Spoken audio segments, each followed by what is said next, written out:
Hola, bienvenidos un día más a Juntarte. Caminante no hay camino, se hace camino al andar. Hoy voy a seguir con nuestra cabecera. Nuestra cabecera tiene una frase que dice: caminantes son tus huellas el camino, y nada más. Caminante no hay camino, se hace camino al andar. Al andar se hace camino y al volver la vista atrás se ve la senda que nunca se ha de volver a pisar. Caminante no hay camino, sino estelas en la mar. ¿Averiguan de qué vamos a hablar hoy?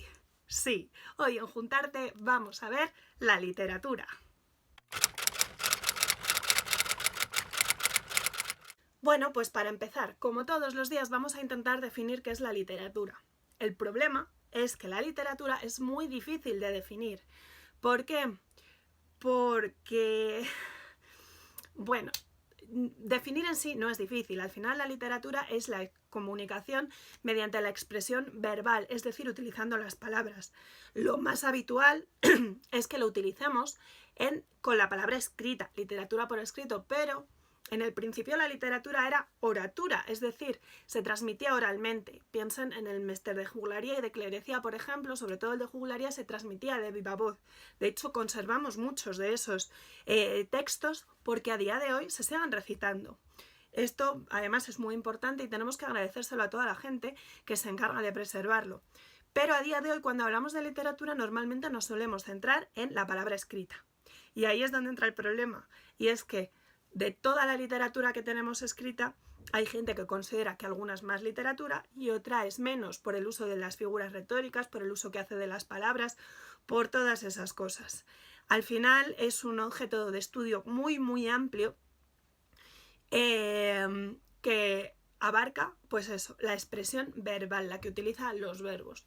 Dentro de la literatura, además, ya lo sabemos, tenemos distintos géneros. Tenemos la prosa, que serían los textos, bueno, ahí entraría la narrativa, los que van de alguna manera seguidos. Tendríamos la poesía, que se divide en versos, busca una expresión bella, poética, tiene cierto ritmo que viene dado no solo por el verso, sino también por los distintos tipos de rima. Esto además puede cambiar en función del tipo de poesía que sea y el momento histórico. Y tenemos también el teatro, del cual ya hemos hablado, en el cual se expresaría a través del diálogo. Primera relación, la más evidente de la literatura con el tipo de arte, es que la mayor parte de las veces, para hacer llegar las otras artes a la gente, utilizamos libros. Es decir, podemos encontrar libros de todo. Por ejemplo, libros de música. Yo por aquí tengo este sobre la vida de Freddie Mercury, pero también tengo este que es sobre música clásica, ¿vale? También le tengo sobre ópera. Es decir, tenemos libros sobre distintos temas. Por ejemplo, también tengo, bueno, de estos tengo unos cuantos. Los libros de arte son aquellos libros en los cuales vienen obras artísticas, pero también vienen textos sobre ellas, ensayos, en los cuales ahondan más sobre pues el arte en concreto que sea. Hay libros de cine, hay libros de danza, hay libros de teatro, evidentemente, hay libros de escultura, hay libros de fotografía. Básicamente hay libros de todo lo que nos podamos imaginar. Y eso está muy bien porque nos permite pensar por nuestra cuenta. Podemos seleccionar qué libros queremos leer, qué queremos aprender y darnos nuestro propio punto de vista. La amplia variedad que tenemos de literatura en el mercado y en la sociedad es lo que permite que cada uno pensemos de una manera, es lo que permite el pensamiento libre. La literatura, además, muchas veces nos va a servir de elemento histórico o vertebrador de la cultura de un lugar o de una sociedad. Muchos libros nos cuentan cosas que han pasado, nos recuerdan episodios de nuestro pasado y sobre todo fomentan la cultura, nos recuerdan cómo éramos en el pasado para que podamos saber en el presente quiénes somos y podamos pensar en el futuro. Hay muchos ejemplos de esto. Hoy no sé si verán, creo que no, pero hay bastantes huecos en mi librería porque los tengo aquí esparcidos por mi cama para ir enseñándoselo. Por ejemplo, aquí hay un hueco grande. Bueno, pues hay que empezar por ese. Si nos vamos a Francia, tenemos a Marcel Proust y a Patrick Modiano, por ejemplo. Son dos personas muy distintas. De Modiano se dijo cuando le dieron el premio Nobel que era el Marcel Proust de nuestra época. Bueno, eso es relativo, pero sí que tiene un aspecto, y es que los dos tratan de evitar el olvido. ¿Y cómo lo hacen? Contándonos cómo era su época. En el caso de Proust, su obra monumental, que la tengo aquí, creo que este libro además yo lo he enseñado con la danza, porque es el del Camino de Swan. Bueno, lo que hace es rememorar toda su vida. Y a través de esa vida nos cuenta cómo es la Francia de finales del siglo XX y de finales del siglo XIX y de principios del siglo XX. ¿De acuerdo? Además, encima es un libro que nos puede hacer sentir bastante bien y muy protegidos, porque es principios del siglo XX, han cambiado muchísimas cosas, pero lo más importante, que son las relaciones humanas, no ha cambiado. En el caso de Modiano, Modiano nace en el año 44, es decir, antes de que acabe la Segunda Guerra Mundial, y esto le marca para siempre. ¿Por qué? Porque el París de su vida es un París que está en constante cambio, que está se está reconstruyendo después de la Segunda Guerra Mundial y está intentando dejar atrás ese pasado. De alguna manera ese París se quiere olvidar, pero Modiano se encarga de que no se olvide, de que se sepa que ese París también forma parte de lo que somos. Pero no es el único. Por ejemplo, nosotros en España tenemos un libro que ha salido hace poco, que es Patria, que nos recuerda uno de los momentos más duros de la historia de España, y es la época en activo de la banda terrorista ETA. Lo hace a través de dos familias que eran íntimas, pero que se ven separadas. Por un lado, una de las familias tiene un hijo que forma parte de la banda terrorista y otra tiene un miembro de la familia que ha sido asesinada. Este libro nos recuerda un aspecto muy importante de nuestra historia y se garantiza lo mismo, que no olvidemos el pasado para evitar volver a repetirlo. Podemos seguir. Esta saga que tengo aquí atrás son los Cazalet. Los Cazalet son una familia de la alta burguesía inglesa antes de la Segunda Guerra Mundial, durante la Segunda Guerra Mundial y después. Lo mismo, viene a evitar que olvidemos que eso ha pasado y a contarnos cómo se producen una serie de cambios después de este momento. Lo mismo nos pasa, le tengo por aquí, con el 84 de Charing Cross Road. Es una americana que pide que por carta pide libros a una librería inglesa. Y entre ellos se va contando cómo es la situación en América, cómo es la situación en Inglaterra y cómo se relacionan entre ellos. Tengo muchos más ejemplos. Por ejemplo, La gente corriente de Irlanda. Flann O'Brien era periodista y escritor y dejó por escrito cómo es la sociedad irlandesa. Este en concreto son artículos suyos publicados en uno de los periódicos, en el Irish Times, creo que es. Sí, en el Irish Times. Y son artículos, evidentemente aquí están traducidos, pero son brillantes, porque aparentemente estaban escritos en gaélico, la lengua oficial irlandesa, pero si tú los leías en alto, era inglés que había escrito fonéticamente y tenías que interpretarlos. Quiere decir que aquí Flann O'Brien no solo nos está hablando de su tierra, está fomentando su lenguaje de una manera que podamos conocer y además reivindicando que se está perdiendo el gaélico. Este otro, por ejemplo, Nueva York, historia de dos ciudades, es un libro muy bueno. ¿Por qué? Porque normalmente cuando hablamos de Nueva York, todos pensamos en la ciudad de las películas, pero vivir en Nueva York no es fácil. No hay término medio, o eres rico o vives prácticamente en la indigencia, y es lo que cuentan estos relatos. Te habla de los dos Nueva Yorks, el de la limusina y el del albergue. Voy a acabar con 3 libros más. Un momento. Vale. Amos Oz. Bueno, este libro en concreto se llama Judas. Amos Oz es un escritor israelí muy importante que relata lo mismo. Todo el tema de Israel y Palestina, todas las guerras, además siempre ha sido muy crítico con ese tema y queda muy bien reflejado en toda su obra. Chimamanda Ngozi Adichie es una escritora nigeriana. Es buenísima y ha tenido muchos problemas por ser mujer y por no callarse la boca. En sus libros habla de lo que es ser nigeriano, cómo es la vida allí. Este en concreto habla de Nigeria, pero tiene otro que se llama Americana, en el que cuenta lo que es ser mujer, ser nigeriana y ser negra en Estados Unidos. Y por último tengo aquí a Joyce Carol Oates. Podría haber cogido mucha más gente, pero es que era el que tenía más a mano, que fue de los Mulvaney. Vuelvo a lo mismo, más literatura americana que nos cuenta la realidad más allá de lo que nos venden las películas. Cómo es la sociedad americana del centro del país, de esos lugares que no son tan conocidos como puede ser Nueva York, Washington o Florida, no. Cómo es la vida del americano real. ¿Qué pasa? Este libro además trata muchos otros temas y es muy bueno. Pero volvemos a lo mismo. Aquí tenemos un montón de escritores que están contando cómo es su vida, que están contando cómo es su país, que están dando testimonio y están ayudando a crear una conciencia cultural de quiénes son. Dirán ustedes, nos has hablado de distintos países, de su literatura, pero solo nos has mencionado Patria de Fernando Aramburu sobre España. Porque ahora vamos a hablar de España, pero sobre todo vamos a hablar de Castilla, de nuestra literatura y de lo importante que ha sido. Fijaos, aquí tengo 2 libros, Por tierras de Portugal y España de Unamuno y Campos de Castilla de Antonio Machado. Son 2 clásicos de la literatura, son de la generación del 98 los 2, y los 2 evidentemente loan a nuestra tierra, a Castilla. Este libro es una oda poética a la belleza castellana y este libro al espíritu castellano. De alguna manera, no sé si lo estudiaron ustedes, yo cuando estudiaba en el colegio, lo que nos decían es que el 98, la generación del 98, empezaron queriendo europeizar España, pero cuando descubrieron Castilla pasaron a querer castellanizar, españolizar, decían ellos, Europa. Bueno, la imagen que dan los 2 escritores, bueno, y en general toda la generación del 98 de nuestra tierra, es una tierra bella, que lo es una tierra poética que desprende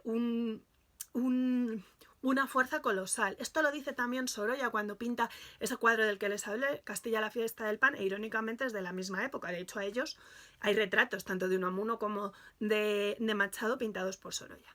El caso es que 50 años después vino otro señor, al cual conocerán bastante más, del cual dijo Paco Umbral que desnoventaiochizaba Castilla, que es Miguel Delibes, es el gran escritor de nuestra tierra.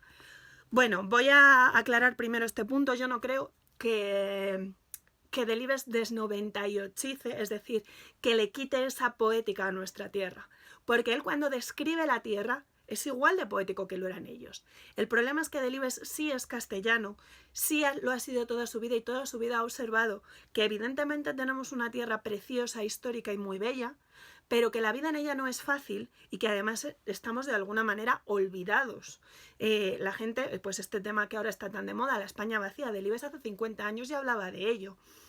Entonces, habla del fatalismo, ser castellano, habla de una cosa muy importante que es la aculturación, ahora volveré a esto, pero siempre se ha dicho que Delibes desnoventaiochiza, es decir, quita esa poética al ser castellano para dotarlo de la dureza de ser castellano. Yo creo que simplemente, esto es opinión mía, se complementan. Es decir, Unamuno, Machado y compañía, Azorín, lo que hacen es relatar la belleza de nuestra tierra. Pero llega luego Delibes y dice, sí, es muy bella, pero está muy olvidada, por un lado, y es muy duro vivir en ella, sin quitarle esa belleza, esa poética, esa maravilla de ser castellanos.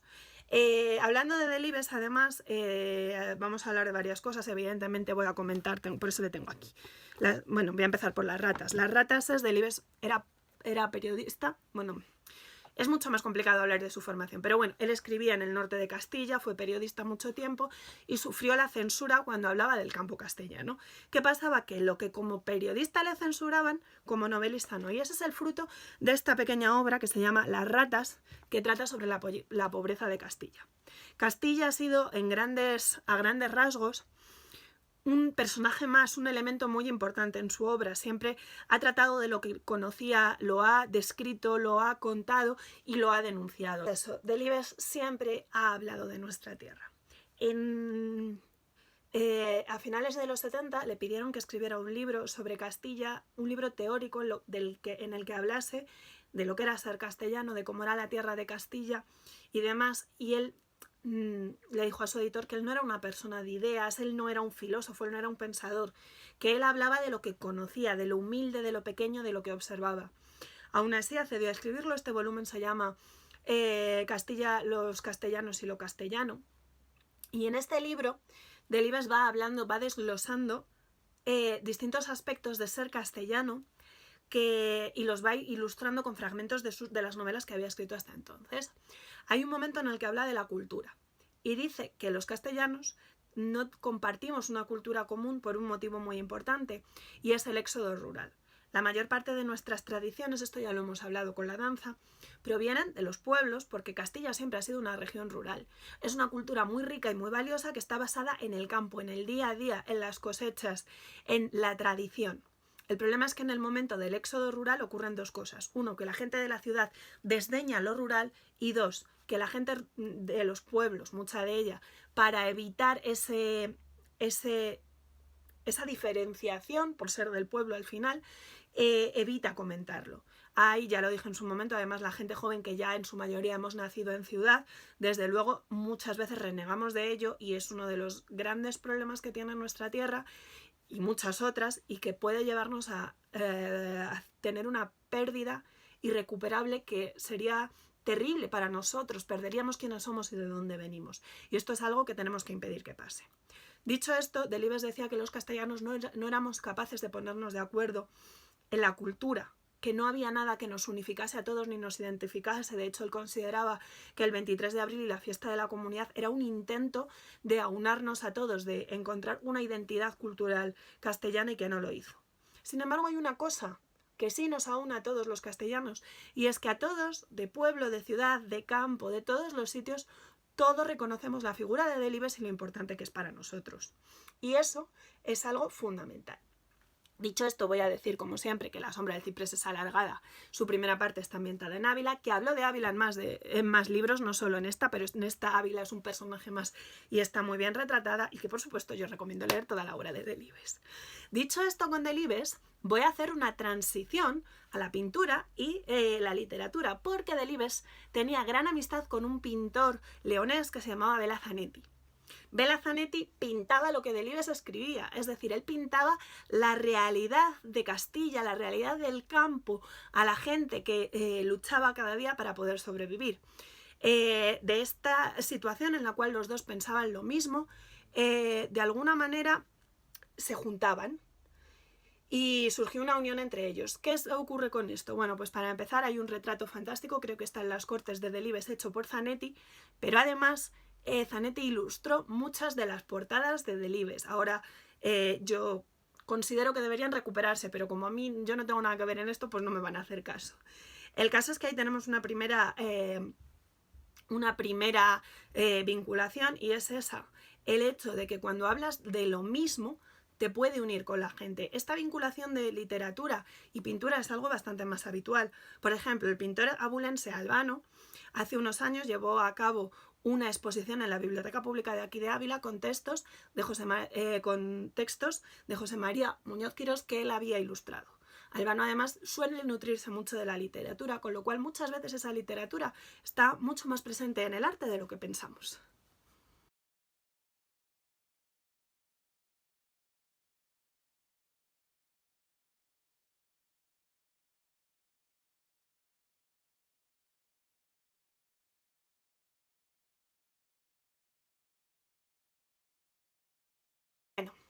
Y hemos hablado de las portadas, más adelante vamos a seguir hablando de la ilustración, pero ahora vamos a hablar de muchos cuadros que están inspirados por la literatura. Por ejemplo, el cuadro de la muerte de Ofelia de Sir John Everett Miles es un cuadro muy conocido, es una mujer que está tendida, la acabarán de ver seguramente. Está tendida en un río muerta, está inspirado en Otelo de Shakespeare, pero bueno, evidentemente no es el único. Tenemos litografías tanto de Dalí como de Picasso sobre el Quijote, sobre Don Quijote, que son dibujos de estos grandes artistas inspirados en grandes obras de la literatura. Hay un montonazo, por ejemplo. Evidentemente todo el tema de la mitología griega y romana se transmitió de manera oral, pero no deja de ser literatura por lo mismo, porque sigue siendo una transmisión verbal. ¿Qué ocurre? Que durante el barroco, no sé si lo conté ya con el teatro, no está permitido pintar desnudos ni de hombre ni de mujer debido a la moral, salvo que sea necesario porque sea una obra de tipo mitológico. La Venus del espejo de Velázquez se llama Venus, aunque no es una Venus, para poder camuflar a la mujer desnuda. Y esto ocurre muchísimo durante todo el barroco. Apelamos y dibujamos escenas mitológicas para poder estudiar el cuerpo humano. Pero además, Dalí también pinta litografías sobre una obra que le pega un montón, y es Alicia en el País de las Maravillas. Estas litografías a día de hoy también se pueden ver, pero es que con Alicia en el País de las Maravillas vamos a pasar a la literatura y el arte de la ilustración, muy importante en temas artísticos, muy en boga actualmente, pero no tan estudiada como se debería.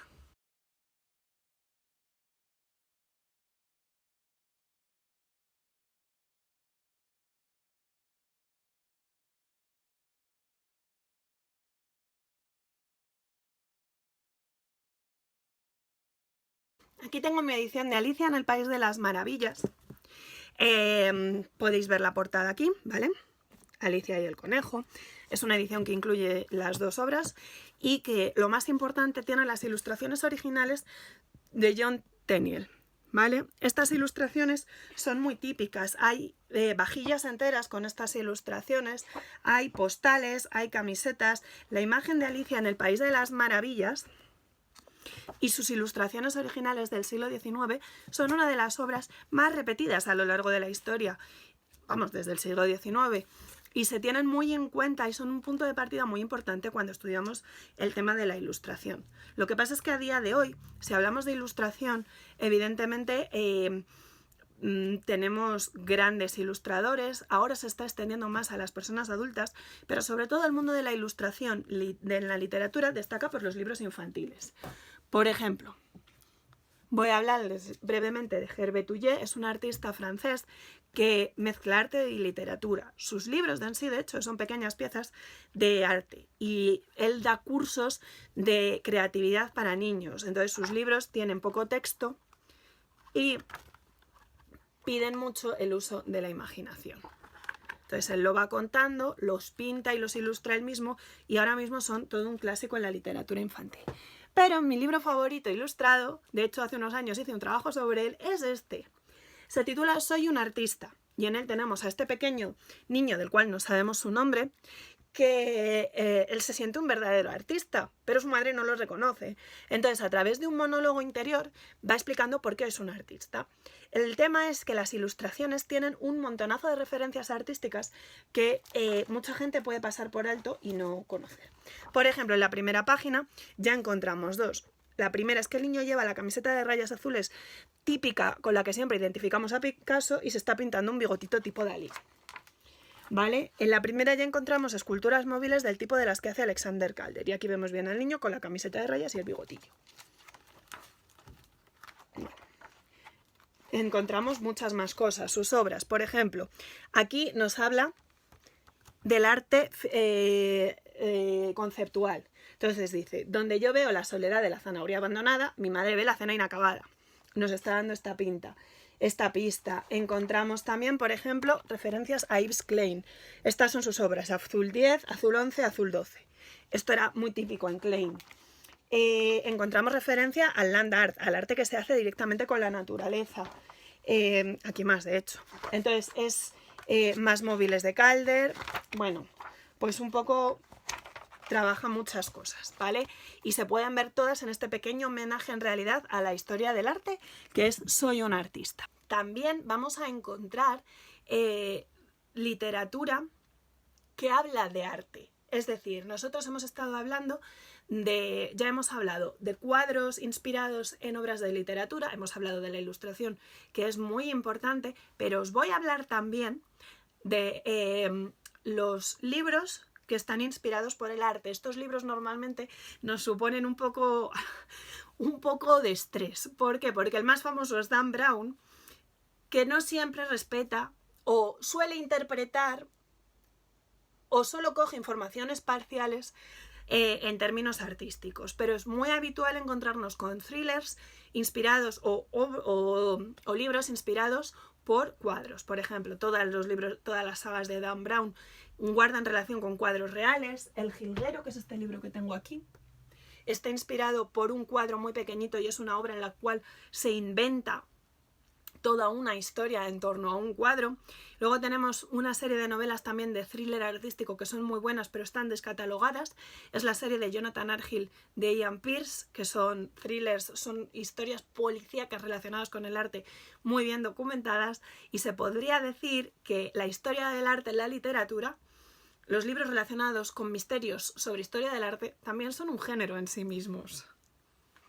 La arquitectura también ha estado muy vinculada a la literatura. Evidentemente volvemos a lo que hemos dicho antes, los grandes libros técnicos o los que te hablan de historia del arte arquitectónico están escritos, pero además hay un libro en términos arquitectónicos muy importante que sirvió de movimiento para salvar una catedral hace 200 siglos. Este libro, por supuesto, es Nuestra Señora de París, de Víctor Hugo, que es más conocido como El jorobado de Notre Dame gracias a la adaptación cinematográfica. Pero el libro en sí se llama Nuestra Señora de París. Y la protagonista indiscutible es Notre Dame. De hecho, hay capítulos enteros dedicados a describirla, a contar cómo era, a contar qué situación tiene ahora mismo. Este libro fue tan importante que fue el que llevó a la anterior restauración de Notre Dame y a la construcción de la aguja de Viollet-le-Duc, que recientemente se quemó en el incendio. Es decir, cuando Víctor Hugo escribe esta novela, Notre Dame se está cayendo a cachos y desde luego no tiene la aguja. Esta novela causa tal furor que conseguimos restaurar una catedral entera y además modificarla y añadirla. Esto es magia, y es magia literaria. Pero bueno, ya les he dicho que tenemos varias versiones cinematográficas de esta obra, del jorobado de Nuestra Señora de París, el jorobado de Notre Dame. ¿Por qué? Porque también tenemos un espacio muy importante del que hablar de cine y literatura. No voy a hablar de títulos, lo que sí que voy a hablar y a comentar es ese momento tan complicado que nos supone las adaptaciones cinematográficas de los libros. Yo creo que solo he visto una película que me haya gustado más que el libro, que es La Princesa Prometida, pero normalmente cuando amas un libro y lo pasan al cine, salvo contadas excepciones, suele ser doloroso porque sabes que pierdes cosas y además muchas veces supone una alteración de lo que tú te habías imaginado. Pero bueno, hay innumerables películas, innumerables libros que han sido adaptados al cine. De hecho, es uno de los temas más recurrentes y últimamente, por ejemplo, lo que más se está adaptando son los cómics. El cómic también entraría aquí, porque el cómic es imagen asociada a escrito, es otro género literario que está surgiendo y sobre todo está evolucionando en la actualidad. Y por supuesto, no puedo acabar sin hablar de la música. La música también ha inspirado literatura y la literatura también ha estado inspirada por la música. Por ejemplo, ya hemos hablado de ello. Tchaikovsky y Prokofiev, los dos escriben dos ballets inspirados en Romeo y Julieta. Don Quijote de Minkus también está inspirado, aunque luego veas el ballet y no tenga nada que ver, pero la música está inspirada en la gran obra de Cervantes. No son solo ellos, no es solo la música clásica la que se nutre de la literatura. Todos los días lo oímos al empezar estos programas. Caminante no hay camino, se hace camino al andar. Serrat ha adaptado tanto poemas de Machado como de Miguel Hernández a la música. También lo ha hecho Ana Belén con Lorquiana, lo hizo Camarón y mucha gente más canta a obras literarias. Muchas veces cogemos la poesía y la transformamos en música, pero también hay quien lo hace al revés, que transforma en poesía las canciones. Pero finalmente, si hay una persona que tiene muchas canciones, ese es Don Quijote. Todos conocemos la canción de los dibujos animados, la de Sancho Quijote. Mago de Oz, el grupo de heavy metal, tiene una canción que se llama La Leyenda de la Mancha y hay una canción no muy conocida del grupo Cinco Sentidos murciano que se llama Don Quijote, que es un rock muy cañero y muy divertido, aceptado también para niños, que nos habla sobre las aventuras del héroe de la Mancha. Con lo cual, si hablamos de literatura y arte, las opciones son infinitas.